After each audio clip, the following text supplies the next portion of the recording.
বাংলা সাহিত্যের অফুরন্ত ভাণ্ডার থেকে নানা রকম গল্প দিয়ে সাজানো আমাদের গল্পবুড়ির ভাণ্ডার। আজ আপনারা শুনবেন আশাপূর্ণা দেবীর লেখা উপন্যাস প্রথম প্রতিশ্রুতির ৫৫ পর্ব।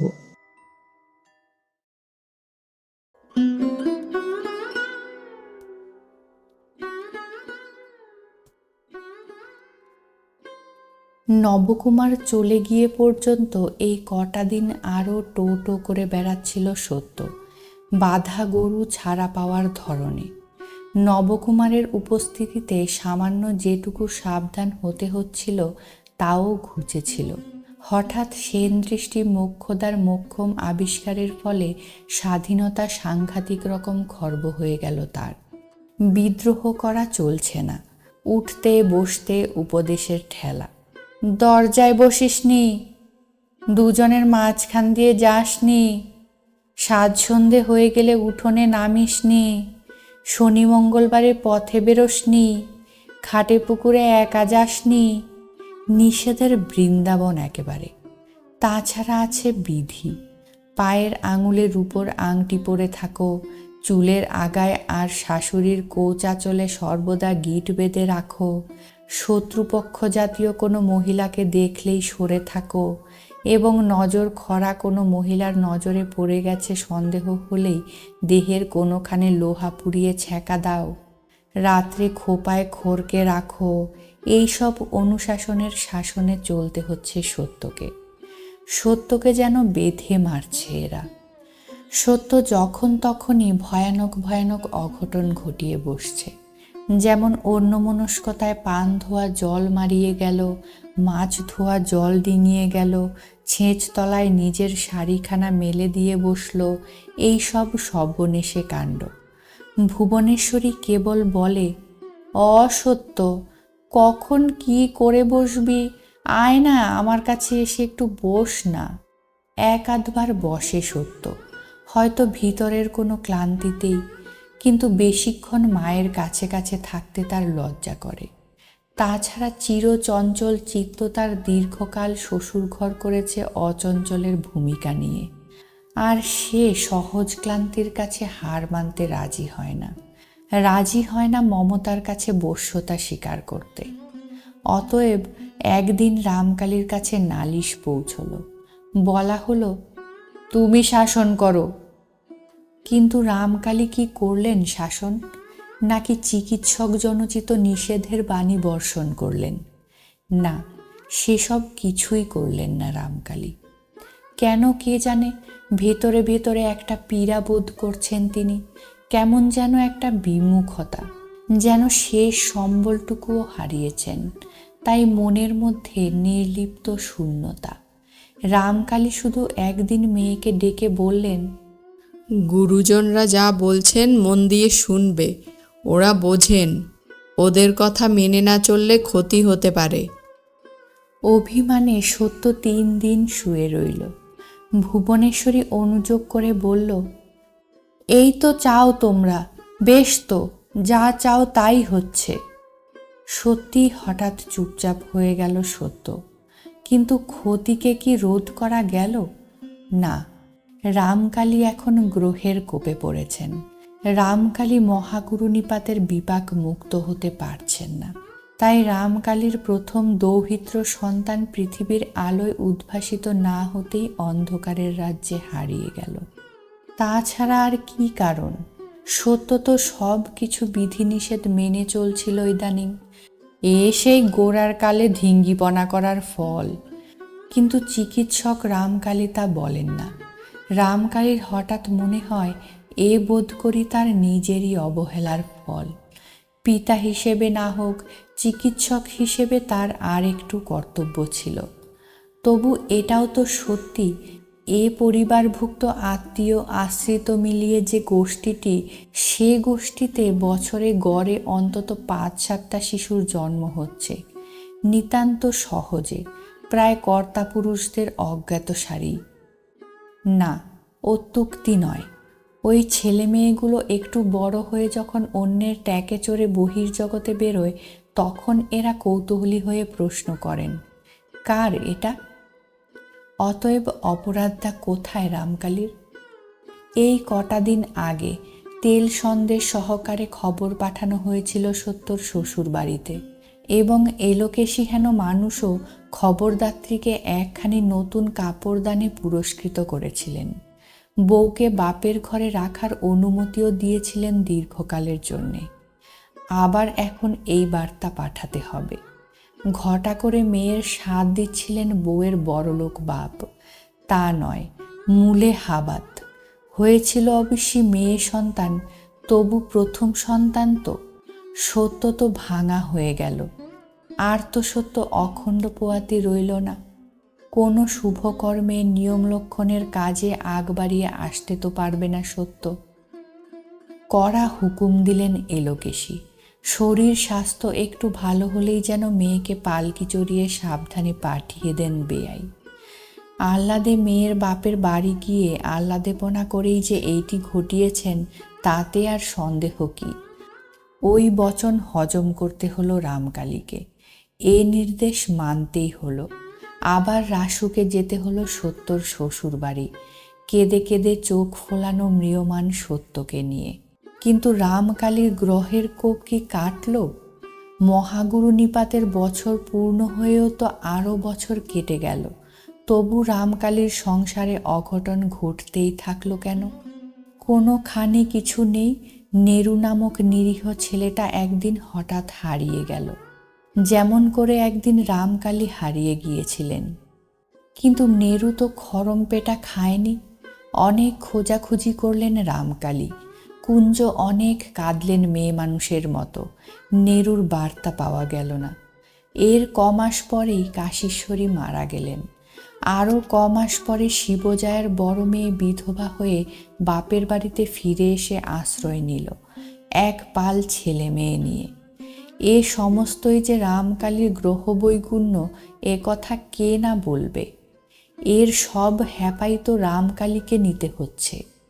আর মজা এই, শত অসুবিধের মধ্যেও রামকালী কাউকে বলেন না সুবিধে হবে না।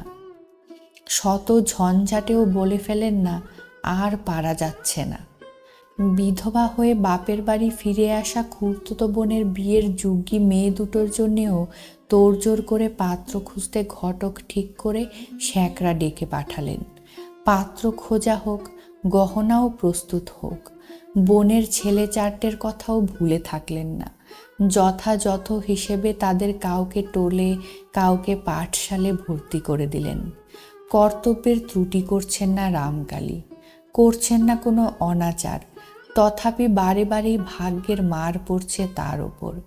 কিন্তু ওস্তাদের মার নাকি শেষ রাত্রে, আর ভাগ্য নামক ব্যক্তিটির মতো এমন ওস্তাদ আর কে আছে? তাই রাত্রি শেষের ছায়াছন্ন আলো আধারী মুহূর্তে সে তার প্রধান মারের খেলা দেখিয়ে গেল। ঘণ্টা কয়েকের ভেদবমিতে ভুবনেশ্বরী মারা গেলেন।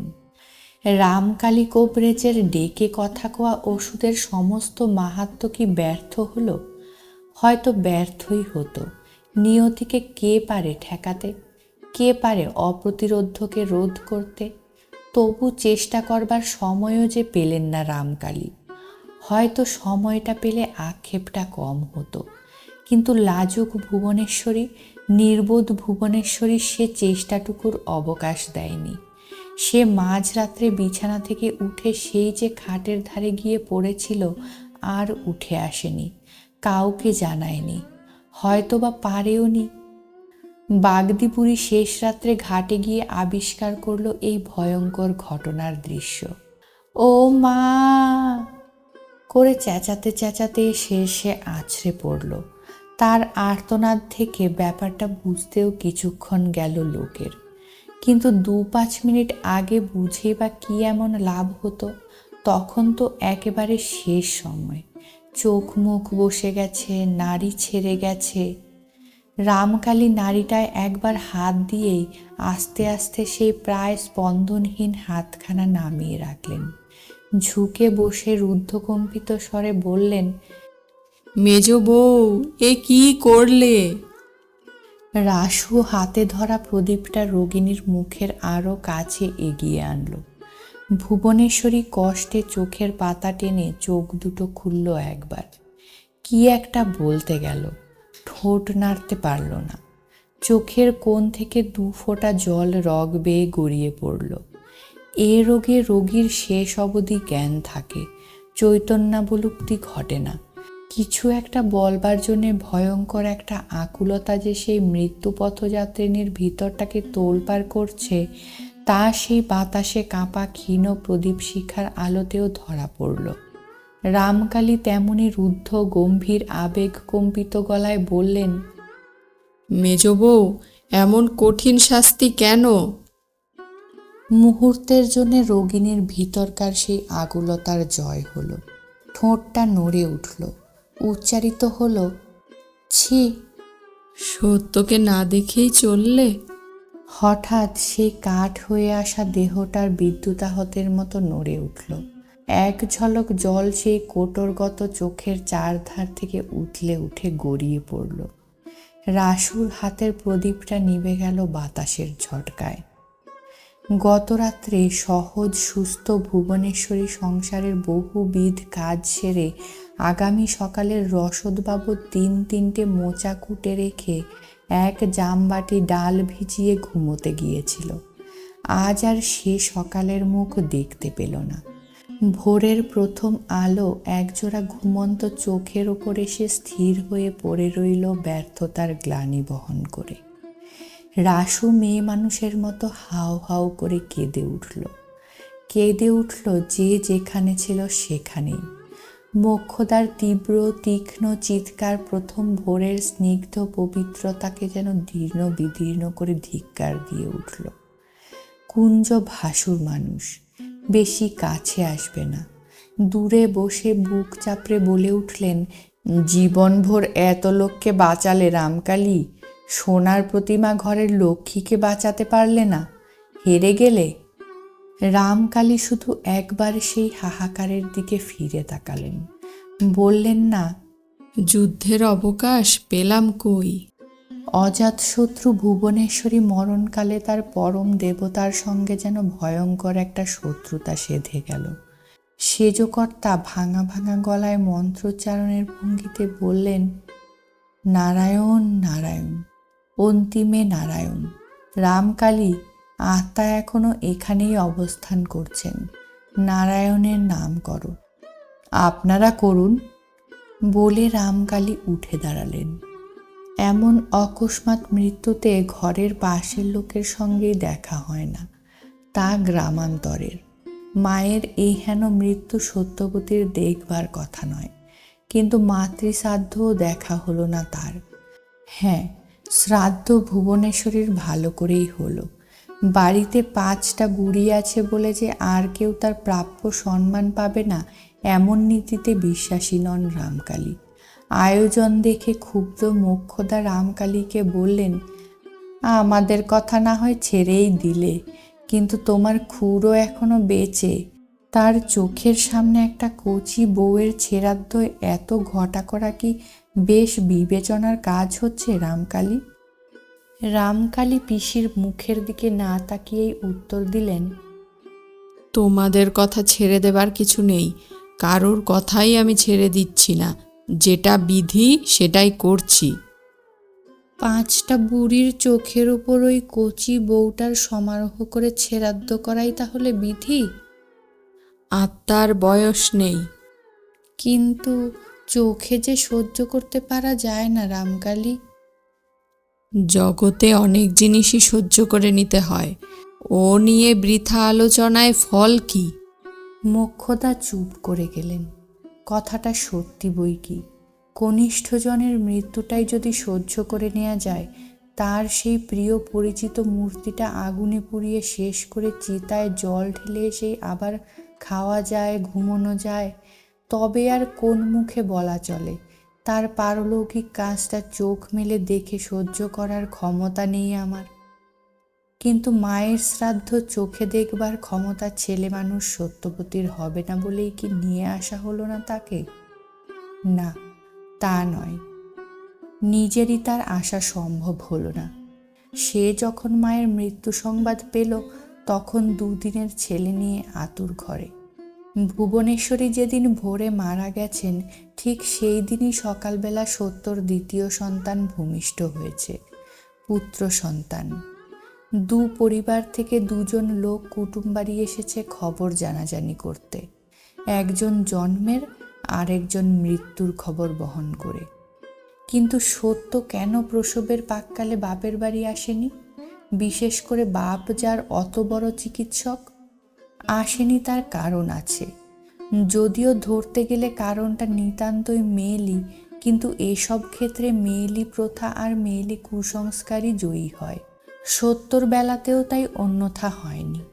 সত্যর প্রথমবারের ঘটনাটাই এমন অনিয়মের কারণ। বাপের বাড়িতে যখন অমন একটা অপয়া ব্যাপার ঘটে গেছে, তখন পালাবদল হোক। তাই এবারে দুপক্ষ থেকেই একমত হয়ে স্থির করা হয়েছিল সত্যর এবারের সন্তান মাতুলালয়ে ভূমিষ্ঠ না হয়ে পিত্রালয়ে ভূমিষ্ঠ হবে। সত্য তাই ওখানেই আছে, ভালোই আছে। বেটা ছেলেটি কোলে এসেছে।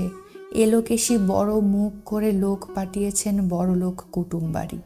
তাই তাকে বলে দিয়েছিলেন, শুভ সংবাদের বকশিস হিসেবে পেতলের গামলাটা সরাটা দিলে নিবি না, বলবি ঘরা কই। কিন্তু গামলা ঘরা কিছুই চাওয়া হলো না তার। এসে শুনল এই বিপদ।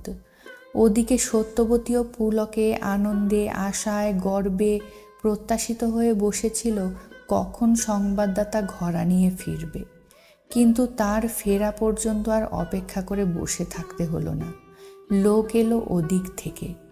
এলোকেশি আতুরের দরজায় এসে মুখটা কঠিনে কোমল করে বললেন, আতুর ঘরে কাঁদতে নেই, কাঁদলে ছেলের অকল্যাণের ভয়, নারীর দোষ হবার ভয়। সাবধান করে দিয়ে খবরটা বলি বৌমা, ভেদ বমি হয়ে তোমার মাটি মরেছেন। লুকোছাপা করে চেপে রাখবার তো খবর নয়। চতুর্থী করা না হোক, দুদিন মাছ ভাতটা তো বন্ধ দিতে হবে। তাই জানিয়েই দিলাম। দেখি ভট্টাচার্যকে জিজ্ঞাসাবাদ করতে পাঠাই, এক্ষেত্রে কি বিধি ব্যবস্থা। একটা সদ্য প্রসূতি তরুণী মেয়ের নিঃশঙ্ক বুকে বেপরোয়া একখানা ধারালো ছুরি বসিয়ে দিয়ে নিতান্ত সহজভাবে সেখান থেকে সরে গেলেন এলোকেশি। ছুরিটার ক্ষমতার বহরও তাকিয়ে দেখে গেলেন না। কিন্তু পাড়ায় বেরিয়ে এলোকেশি তার প্রিয় সখী মহলে এই সরেস খবরটি পরিবেশন করে বলে বেড়ালেন, দেখলি তো, মিথ্যে বলি কাঠ প্রাণ। মা মরার খবর শুনে প্যাট প্যাট করে তাকিয়ে বসে রইল, ডুকরে কেঁদে উঠল না। সত্যি ডুকরে কেঁদে সত্যবতী ওঠেনি। স্তম্ভিত বিস্ময়ে শুকনো চোখ দুটি মেলে বসেই ছিল অনেকক্ষণ। তারপর কখন এক সময় নবজাত শিশুটা তার দেহের ওজনের চেয়ে অনেক গুণ বেশি ওজনে চিৎকার করে উঠেছে। ধীরে ধীরে তাকে কোলে তুলে নিয়ে এদিকে পিঠ ফিরিয়ে চুপ করে বসে থেকেছে দেওয়ালের দিকে মুখ করে। ওদিকে যদি এক টুকরো জানালা থাকতো, সত্যর প্রাণটা বুঝি তাহলে সেই খোলা পথটুকু দিয়েই দৃষ্টির খেয়া নৌকো চড়ে অসীম আকাশ সাঁতরে সাঁতরে আছড়ে গিয়ে পড়তো সেই তার শৈশব নীড়ে, যেখানে মেজ বউ পরিচয়ে চিহ্নিত একটি নিটোল মুখ, ফর্সা রং, ছোটোখাটো মানুষ ভীরু কুণ্ঠিত পদক্ষেপে সারা দিন শুধু সকলের মনোরঞ্জন করে বেড়াচ্ছে। তাকে প্রায় বিস্মৃত হয়ে দৃপ্ত পদপাতে ঘুরে বেড়াচ্ছে একটি গাছ কোমর বেঁধে কাপড় পরা স্বাস্থ্যবতী বালিকা। কিন্তু এই আতুর ঘরের এধারে ওধারে কোনো ধারেই জানালা নেই। তিন দিকেই গোবর লেপা নিরেট মাটির দেয়াল। দৃষ্টি সেখানে অচল হয়ে থেমে থাকে। মা কেন সর্বদা এমন ভয়ে ভয়ে থাকে, এই নিয়ে বিরক্তি প্রকাশ করত সত্যবতী। বলতো, ভয় ভয় ভয়, ওই ভয়ের জ্বালাতে সজ্ঞ পাবে না তুমি মা, দেখে নিও। সত্যবতীর মা কি স্বর্গ পায়নি? সত্যবতীর প্রাণটা তবে কেন স্বর্গ নামক সেই এক অদৃশ্য লোকের অসীম শূন্যতায় হাহাকার করে বেড়াচ্ছে? মা নেই, মাকে আর দেখতে পাবো না, এ কথা মনে করতে পারছে না সত্য। শুধু মনে হচ্ছে সেই চির মমতাময়ী মানুষটা যেন ভয়ঙ্কর এক নিষ্ঠুর খেলায় মেতে এক ছুটে কোন দূর দূরান্ত লোকে পৌঁছে গিয়ে সত্যকে দুয়ো দিয়ে ব্যঙ্গ হাসি হাসছে। বলছে, কি গো, রাত দিন তো নিজের খেলা নিয়েই উন্মত্ত হয়ে বেড়াতে। মা বলে যে একটা মানুষ ছিল সংসারে, তার দিকে তাকিয়ে দেখেছিলে কোনো দিন? মনে রেখেছিলে তুমি তার একমাত্র সন্তান? তুমি ছাড়া আপনার বলতে আর কেউ নেই তার। মা মারা গেছেন।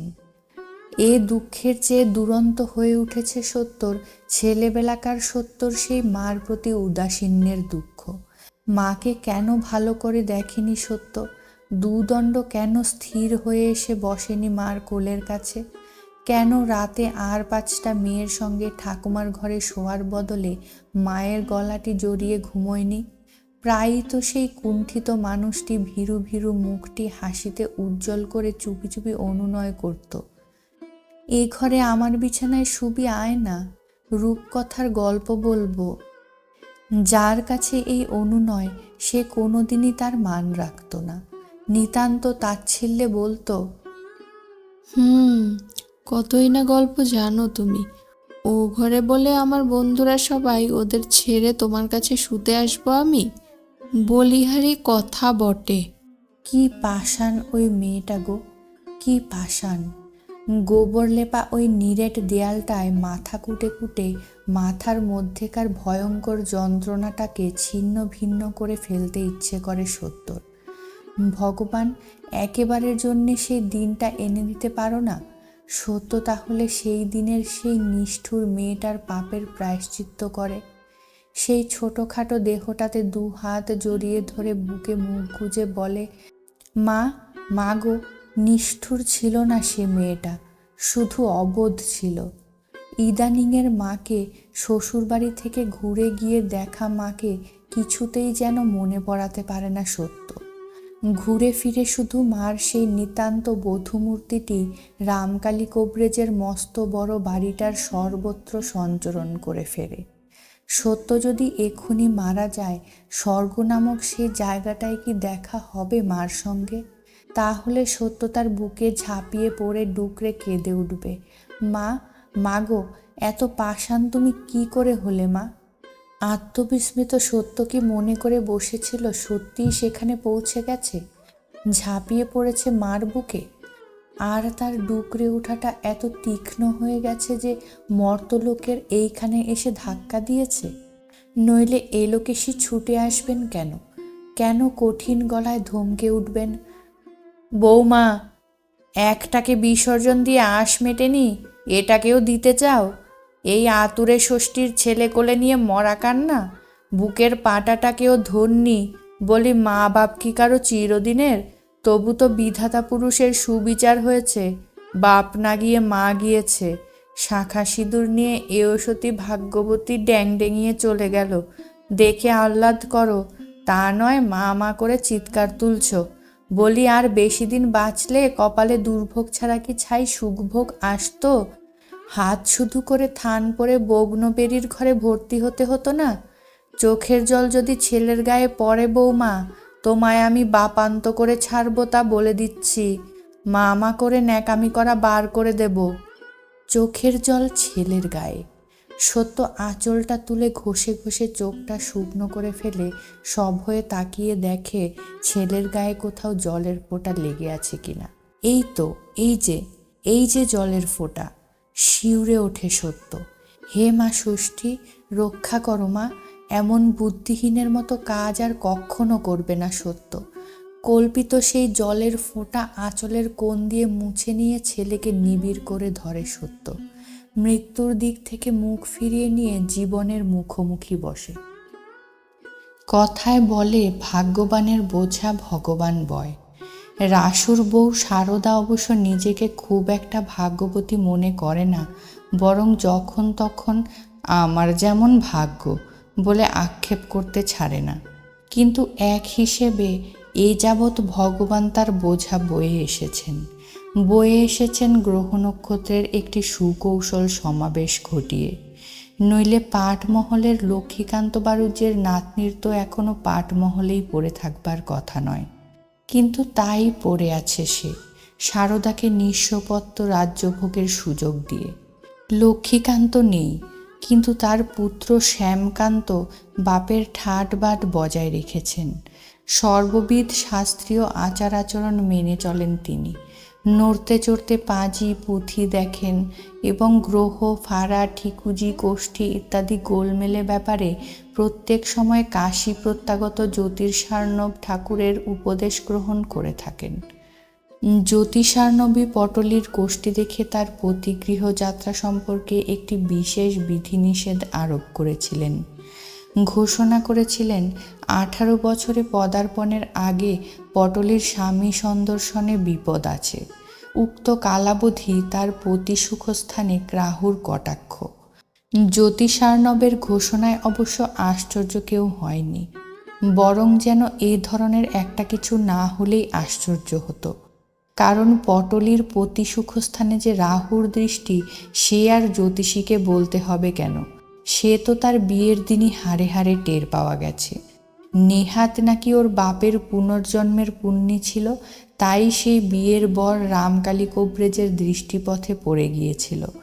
নয়তো পটলীকে তো বাসর রাতেই শাখানোয়া খুলতে হতো, আর নয়তো পড়া আধা বিধবা হয়ে জীবনটা কাটাতে হতো।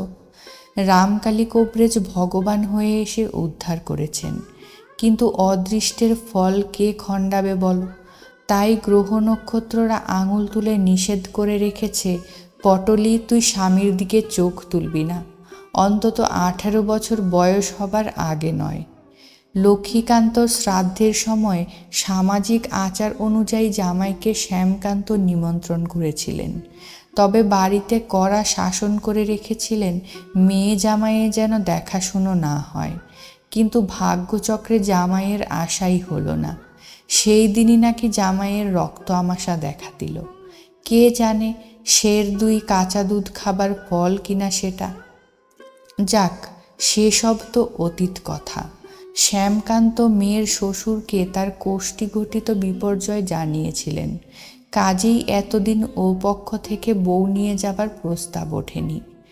দিনতারিণীর এত বড় সমারোহের শ্রাদ্ধেও শ্বশুরবাড়ি আসা হলো না তার।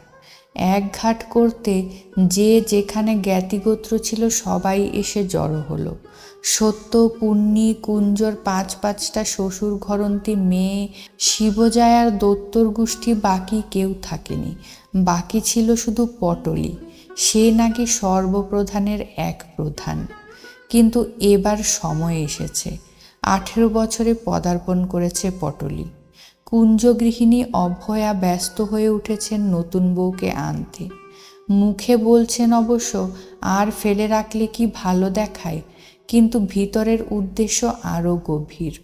উদ্দেশ্য বড় বউয়ের তেজ অহংকার ভাঙা। সারদার যত তেজ তত অহংকার, দিন দিন যেন বাড়ছে।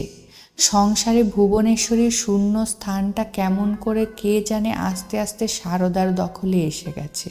ভুবনেশ্বরীর মতোই এখন সারদা ভিন্ন, যেন সব দিক অচল। কিন্তু ভুবনেশ্বরীর নম্র নীরবতা সারদার মধ্যে নেই। সারদা যতটা চৌকস ততটাই প্রখর। শাশুড়িকেও সে ডিঙিয়ে যেতে চায়। অথচ দিনতারিণীর মৃত্যুতে গিন্নির যে পদটা অভয়ার পাবার কথা, সেটা যেন অভয়া পেলেন না। অভয়ার সেই হেঁসেলের চাকরির ঊর্ধ্বে নতুন কিছু হলো না, বরং সেটাই আরও জটিল হয়ে উঠেছে। কারণ কাশীশ্বরী তো নেই, হঠাৎ পড়ে গিয়ে হাত ভেঙে মুখ্যদাও কেমন কমজোরি হয়ে গেছেন। কাজেই অভয়াকে সদ্য স্নানান্তে ওদের ঘরেও কিছু গুছিয়ে দিয়ে আসতে হয়। বাটনাটা, জলটা। মোক্ষদা হাতি হাবড়ে পড়ার নীতিতেই সেই চির অস্পৃশ্যার জলস্পর্শ করেন। অতএব সমগ্র সংসারটা অনেকটা বেলা পর্যন্ত সারদার হাতেই থাকে। সঙ্গে থাকেন অবশ্য শিবজায়া, থাকেন আরও জ্ঞাতি মহিলারা, কিন্তু আশ্চর্য, সবাই যেন আমে দুধে মিশে গেছে। আর অভয়ারূপিণী আঁটির ঠাঁই হয়েছে ছাই গাদায়। অন্তত অভয়ার তাই ধারণা। বউয়ের এই প্রতাপ, এই দপদপা আর সহ্য করতে পারছেন না অভয়া। ঢিঠ করতে ইচ্ছে করছে বউকে। তা অস্ত্র তার হাতে এসে গেছে এবার।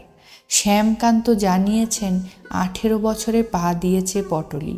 শুনে বুকের জোর বাড়ল অভয়ার। ভাবলেন বড় বৌমার তেজ আস্পর্ধা কমুক একটু। সতীন এনে বুকে বসিয়ে দিলে মেয়ে মানুষ যেমন ঢিঠ হয় তেমন আর কিসে। ওদিকে পাটমহলে মস্ত তোড়জোড়। ফাড়া কেটেছে। এতদিন পরে ঘর বসত হচ্ছে মেয়ের। ঘর ভরা জিনিস দেবার বাসনা পটলির মা বেহুলার।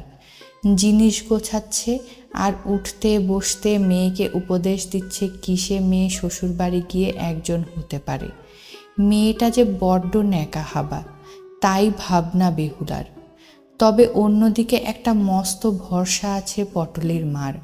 অলক্ষ্যে প্রতি মুহূর্তে মেয়ের দিকে তাকিয়ে দেখে আর সেই ভরসার আলো মুখে ফুটে ওঠে। পটলের সতীনের বয়সটা মনে মনে হিসেব করে সে আলো আরও জোরালো হয়। পটলের সঙ্গে কার তুলনা?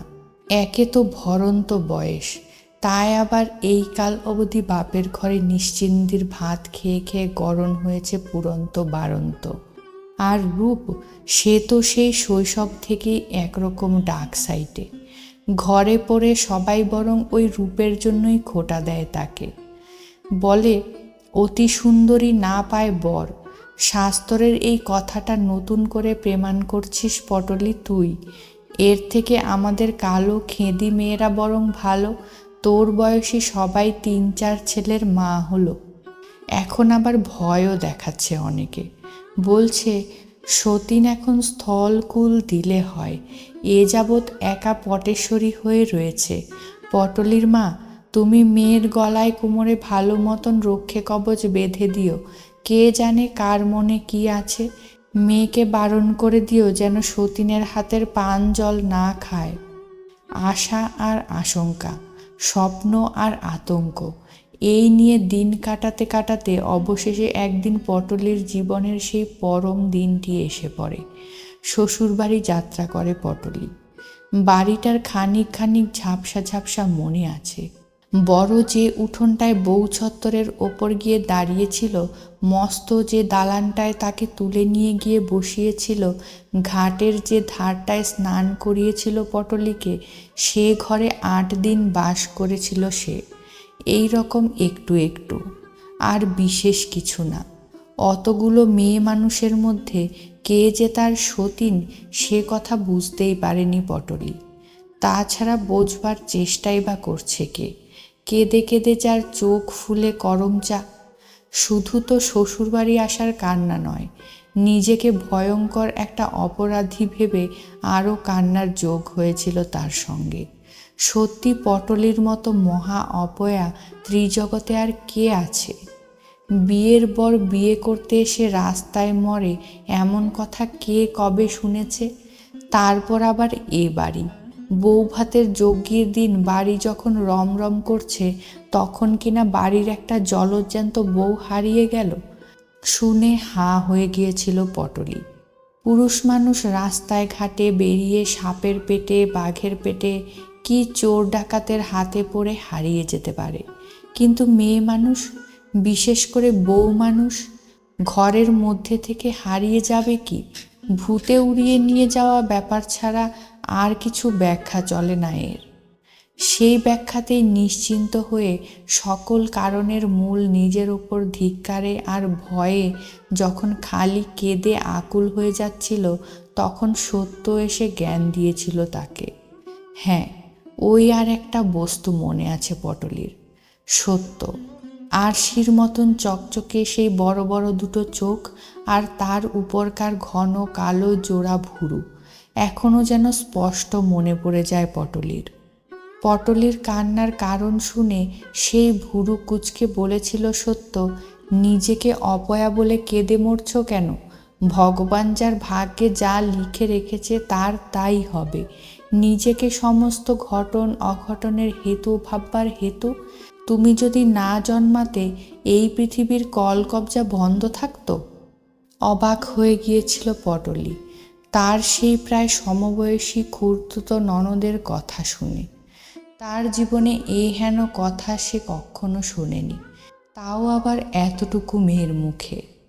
অথচ এই কদিন ধরে অনবরত সব গুরুজনের মুখে শুনছে পটলই নাকি সকল অঘটনের কারণ, পটলের দোষেই নাকি যত কিছু খারাপ। সেই ননদ এখন নিশ্চয় শ্বশুরবাড়ি। কোন মেয়েটা আর পটলির মতো ফাঁড়া নিয়ে বাপের বাড়ি বসে থাকে? তোড়জোড় এ বাড়িতেও চলছিল। অভয়া যেন একটু বেশিই করছেন ভালোবেসে, যতটা না হোক লোক জানাতে। সারদা এবং সারদার সুয়োরা যাতে হৃদয়ঙ্গম করতে পারে যে আসছে সে কারো করুণার ভিখিরি হয়ে নয়, আসছে রীতিমতো অধিকারের দাবি নিয়ে। অভিষেক ঘরটা সম্পর্কে স্পষ্ট করে কিছু উচ্চারণ করতে পারেননি, কিন্তু ইশারায় ইঙ্গিতে ব্যক্ত করেছেন এখন থেকে সারদার উচিত ছেলেদের নিয়ে এদিককার ঘরে শোয়া। ছেলে ডাগর হয়ে উঠেছে, আর এখন ঘর আগলানো কেন? তবে সারদা এইসব ইশারা ইঙ্গিত গায়ে মাখে না। বড় ছেলে ডাগর হয়ে ওঠা অবধি তো তাকে তার কাকাদের কাছে ভর্তি করে দিয়েছে সারদা, নিজের এলাকা ঠিক রেখেছে।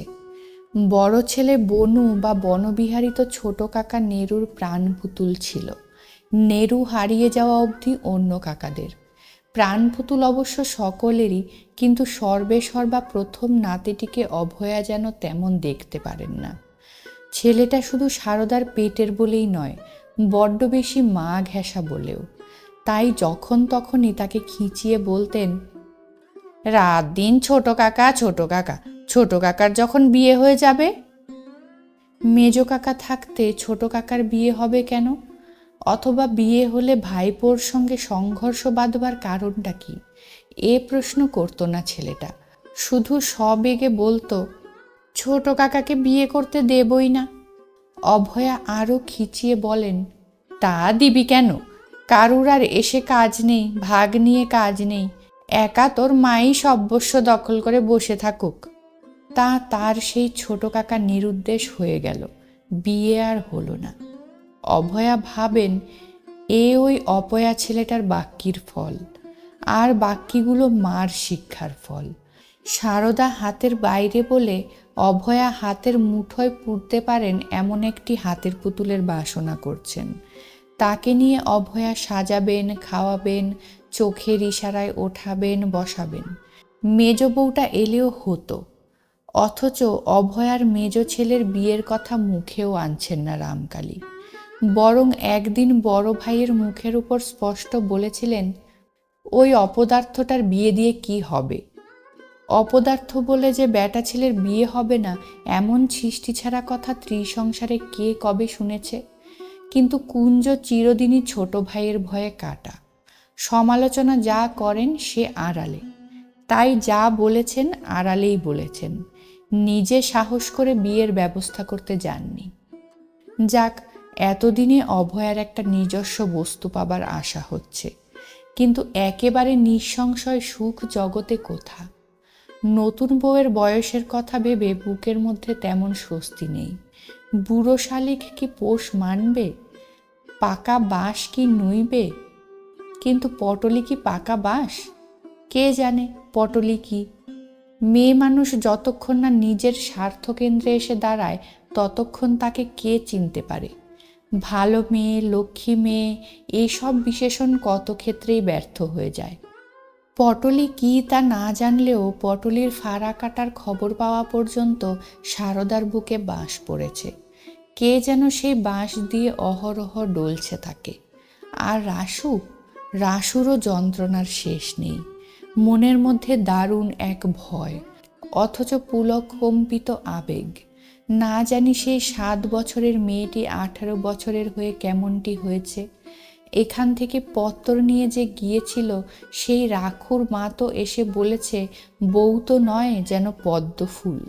শুনে অবধি এক অবর্ণনীয় সুখকর যন্ত্রণা রাসুর মনকে কুড়ে কুড়ে খাচ্ছে। সেই পদ্ম ফুল কি রাসুর পুজোয় লাগতে দেবে সারদা? নাকি বহুদিন আগের সেই এক দুর্বল মুহূর্তের শপথটা স্মরণ করিয়ে দিয়ে বঞ্চিত করে রাখবে রাসুকে? সারদা কোনোদিনই পদ্ম ফুল নয়, পদ্ম, গোলাপ, চামেলি, মল্লিকা কিছুই নয়। ফুলের সঙ্গেই যদি তুলনা করতে হয় তো বলতে হয় বরং অপরাজিতার গা ঘেঁষা। কিন্তু শ্যামলা রং হলেও তীক্ষ্ণ মুখশ্রী আর অনবদ্য গঠন সৌকুমার্যের জোরে এ বাড়ির বড় বউ হয়ে ঢোকবার সৌভাগ্য তার হয়েছিল। আর এখন প্রবল ব্যক্তিত্বের জোরে বাড়ির একেবারে শীর্ষস্থানীয় হয়ে বসে আছে সে। কিন্তু রাসু এখনো জীবন রসের সন্ধানী নবীন যুবক। প্রখরা আর মুখরা সারদাকে সে আজকাল ভয় করে। অবশ্য স্বামী সেবায় নিখুঁত নৈপুণ্য বরকে আয়ত্তে রেখে দিয়েছে সারদা নিখুঁতভাবেই। এখনো গরমকালের রাতে পাখা ভিজিয়ে বাতাস করে স্বামীকে, শীতের রাতে পিদ্দিমে হাত তাতিয়ে ঠান্ডা শিরশিরে হাত পা গরম করে দেয় তার। আর সংসারের কাজে রান্নাঘরের গরমে যতই গলদঘর্ম হোক, শৌখিন বরটির কাছে রাতে শুতে আসার সময় গা হাত ধুয়ে কোঁচানো মিহি শাড়িখানি পরতে ছাড়ে না। মাথায় গন্ধ তেলটি দিয়ে একটু চকচকে হয়ে আসতে ভোলে না। কিন্তু প্রস্ফুটিত পদ্মের সঙ্গে কি গন্ধ তেল পাল্লা দিতে পারবে?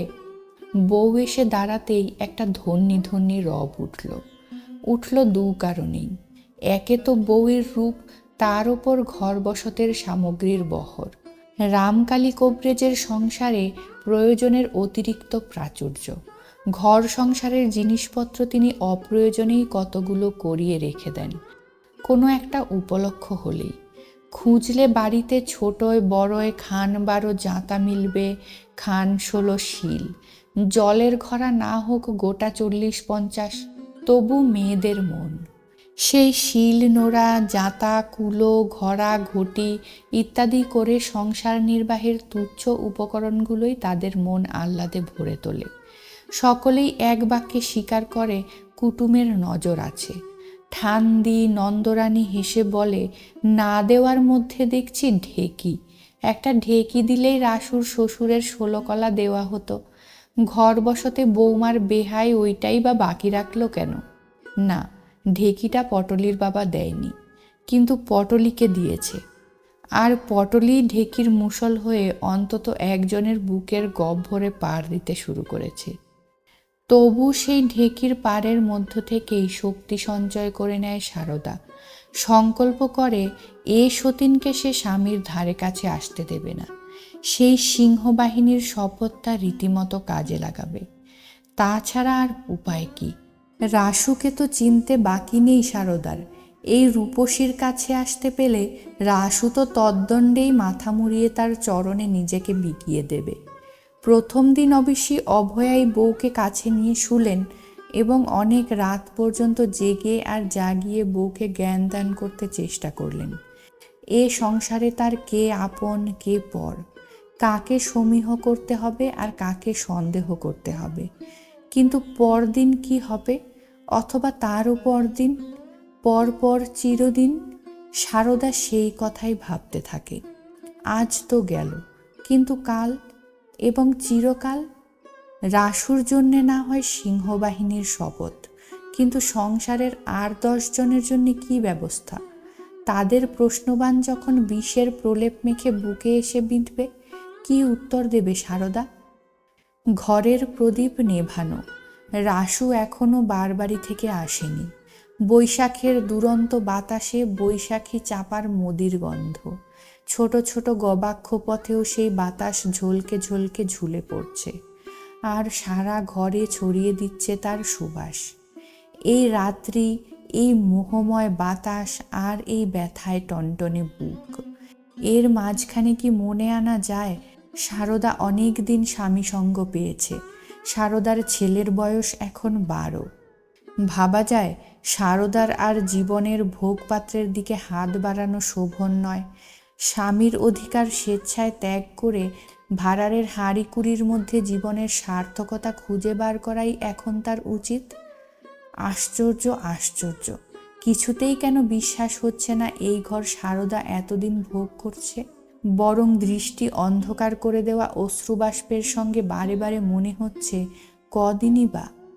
মাঝে মাঝে কদাচ কখনো যে বাপের বাড়ি গিয়ে থেকেছে, সেইগুলোই যেন এখন মনে হচ্ছে বিরাট একটা বিরতি। কিন্তু গরিব গেরস্থ বাপ সারদার, কতই বা নিয়ে যেতে পেরেছে মেয়েকে। ওর ওই 16-17 বছরের বিবাহিত জীবনের মধ্যে দিন মাস ঘন্টা মিলিয়ে হিসেব করলে না হয় 4-5টা বছর, তাহলেও তো হাতে থাকে 1 যুগ। কখন কোথা দিয়ে পার হয়ে গেল সেই দীর্ঘ 1 যুগ। আস্তে আস্তে ঘরে এসে ঢুকলো রাসু, বরাবর যেমন ঢোকে। সারদা যে ধরনটাকে ব্যঙ্গ হাসিতে অভিষিক্ত করে বলে চোরের মতন। এই নতুন বিয়ের বরের ভঙ্গিটা আর কোনোদিনই বদলালো না রাসুর। তবে কি সেও টের পায়নি কবে কখন তার বয়স 18 থেকে 34-এ এসে পৌঁছেছে? টের পায়নি মাঝখানের সেই বয়সগুলো হাত ফসকে পালালো কি করে? তাই আজও শয়ন মন্দিরে ঢুকতে তার লজ্জা। আজ কিন্তু সমস্তটা দিন রাসুর বড় যন্ত্রণায় কেটেছে। অব্যক্ত সেই যন্ত্রণাটা যেন ধরা ছোঁয়া যাচ্ছে না, শুধু মনটা ভারাক্রান্ত করে রেখেছে। তার যন্ত্রণার কারণ আছে বই কি। এ যন্ত্রণা শুধু যে রূপসী স্ত্রীকে এখনো চোখে দেখতে পায়নি বলে তা নয়, কর্তব্য নির্ধারণের দ্বন্দ্বই বেচারি রাসুকে এত বিচলিত করছে। অতঃপর রাসুর কর্তব্য কি? পূর্ব শপথ স্মরণ করে দ্বিতীয়বার মুখদর্শন না করা, সারদার প্রতি একান্ত অনুরক্তি রেখে চলা, না শপথটা একটু মুখের কথা মাত্র বলে উড়িয়ে দিয়ে? যন্ত্রণা এখানেই। উড়িয়ে দিলে সারদা যদি ভয়ঙ্কর একটা কিছু করে বসে, তাছাড়া সারদা মর্মাহত হবে। সারদা রাসুকে ধিক্কার দেবে, ঘৃণা করবে, এ কথা ভাবতেও তো বুকটা ফাটছে। অথচ সারদার প্রতি সেই আনুগত্যের শপথ রক্ষা করতে গেলে আর একটা নির্দোষ অবলা সরলার প্রতি অবিচার করা হয়। এতদিন পরে স্বামী গৃহে এসে স্বামীর এই নিষ্ঠুরতা দেখে সেও কি দুঃখে, লজ্জায়, অভিমানে, অপমানে দেহত্যাগ করতে চাইবে না? এতখানি আঘাত তাকে দেওয়া যাবে? যে নাকি বউ নয়, যেন পদ্ম ফুল। এই দোটানায় রাসু সারাদিন টুকরো টুকরো হচ্ছে। তবু ঘরে ঢুকে সহজ হবার চেষ্টা করল রাসু। বলল, উহ কি অন্ধকার। একটা মাত্র মাটির প্রদীপে মস্ত একখানা ঘরের অন্ধকার দূরীভূত হয়, এ কথা রাসুর আমলে হাস্যকর ছিল না। তাই সেই দীপশিখাটুকুর অভাবেই রাসু বলল, উফ কি অন্ধকার। কিন্তু ও পক্ষ থেকে এ সম্পর্কে কোনো সাড়া এলো না। রাসু যথা নিয়মে দরজায় হুড়কোটা এঁটে সরে এসে বলল, পিদিম জ্বালনি যে। এবার সারদা কথা বলল। আর আশ্চর্য, ভিতরকার সেই বেদনা বিধুর হাহাকার যখন কথা কয়ে বেরিয়ে এলো তীক্ষ্ণ তীব্র একটা ব্যঙ্গের মূর্তিতে। হয়তো এজন্যই স্বভাব জিনিসটাকে মৃত্যুর ওপার পর্যন্ত বিস্তৃতি দেওয়া হয়েছে। সারদা তীক্ষ্ণ হুল ফোটানোর সুরে বলে উঠল, আর পিদিম জ্বালার দরকার কি? বাড়িতে যে কালে পূর্ণিমা চাঁদের উদয় হয়েছে। পূর্ণিমা চাঁদ? রাসু সরল, রাসু অবোধ, রাসু এইমাত্র স্বর্গ হতে খসে পৃথিবীতে এসে পড়েছে। পূর্ণিমা চাঁদ মানে? ও মানে জানো না বুঝি? স্বামীকে যেন বিদ্রূপে খান খান করে দেয় সারদা। কেন, বাড়ি শুদ্ধ সবাই এত ধন্যি ধন্যি গাইছে, আর তোমার কানে ওঠেনি? তোমার দ্বিতীয় পক্ষ রূপেই তো ভুবন আলো গো, তাতেই আর তেল খরচা করে আলো জ্বালিনি। রাসু হঠাৎ বল সঞ্চয় করে বলে ওঠে, মেয়ে মানুষ বড় হিংসুটে জাত। কি বললে? মেয়ে মানুষ হিংসুটে জাত? তবে না তো কি। মহাপুরুষ পুরুষ জাতটা একেবারে দেবতা কেমন। কি বলবো, মুখ ফুটে তুলনা করে দেখাতে গেলে মহাপাতকের ভয়। তবু বলি, মেয়ে মানুষের অবস্থার সঙ্গে একবার নিজেদের অবস্থা মিলিয়ে দেখো না। পরিবার যদি একবার পরপুরুষের দিকে তাকায়, তাহলে তো মহাপুরুষদের মাথায় খুন চাপে। ছি ছি, কিসের সঙ্গে কি? পরপুরুষের নাম মুখে আনতে লজ্জা করলো না তোমার? দ্বিতীয় পক্ষ বুঝি পরস্ত্রী? ছি। সারদা কিন্তু এ হেন ধিক্কারেও বিচলিত হয় না। তাই অনমনীয় কণ্ঠে বলে, তা দ্বিতীয়, তৃতীয়, চতুর্থ যত ইচ্ছে পক্ষ জুটলে আর পরস্ত্রীতে দরকার? মেয়ে মানুষের তো আর সে সুবিধে নেই।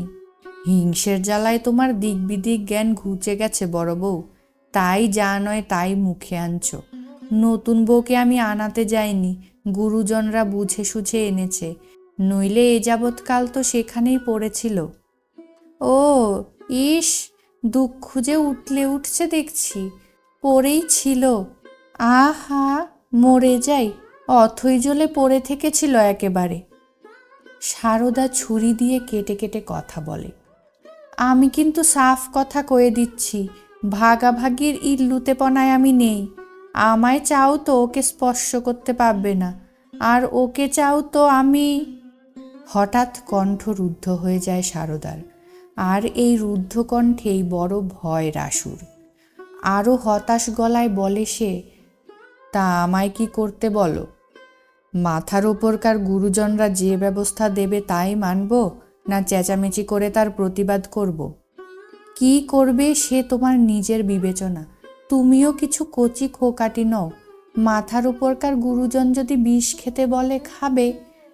খুড়ো ঠাকুর ধম্ম করলেন, ভদ্রলোকের জাত রক্ষে করলেন আমার বুকে বাঁশ ডুলে।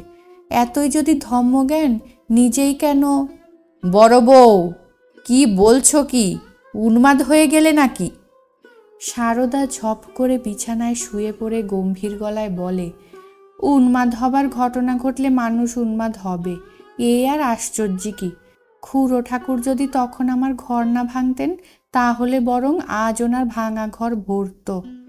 বড় বউ, কাকে নিয়ে তুলনা? এসব অকথা কুকথা মুখে উচ্চারণ করলেও মহাপাতক হয়, তা জানো? মুখে উচ্চারণ করলে মহাপাতক, কিন্তু মনকে কেউ শাসিয়ে রাখতে পারে? যাগ্গে, ভালো মন্দ কিছুই বলবো না আমি, আমার যা বলবার বলেছি। অতই বা খাপ্পা হচ্ছ কেন বড় বউ? তুমি ঘরণী গিন্নি, বলতে গেলে জোয়ান ব্যাটার মা। তোমার জায়গা কে কারে? তবে লোক দেখতা একটা কথা আছে তো, একে একেবারে ভাসিয়ে দিলে। মা সিংহবাহিনীর নামে দিব্যি গিলেছিলে, সে কথা বোধহয় ভুলেই গেছো। ভুলে যাব কেন, কিন্তু লোকে কি বলবে সেটাও তো চিন্তা করতে হবে। সারদা আবার ঝপ করে উঠে বসে, বলে, কেন, লোককে বোঝাবার উপায় নেই? লোক বোঝাতে কত কলকাঠি আছে। লোককে বলতে পারবে না কোনো সাধু ফকির তোমার হাত দেখে বলেছে ওই দ্বিতীয় পক্ষের পরিবারকে স্পর্শ করলে তোমার পরমায়ু ক্ষয় যোগ আছে?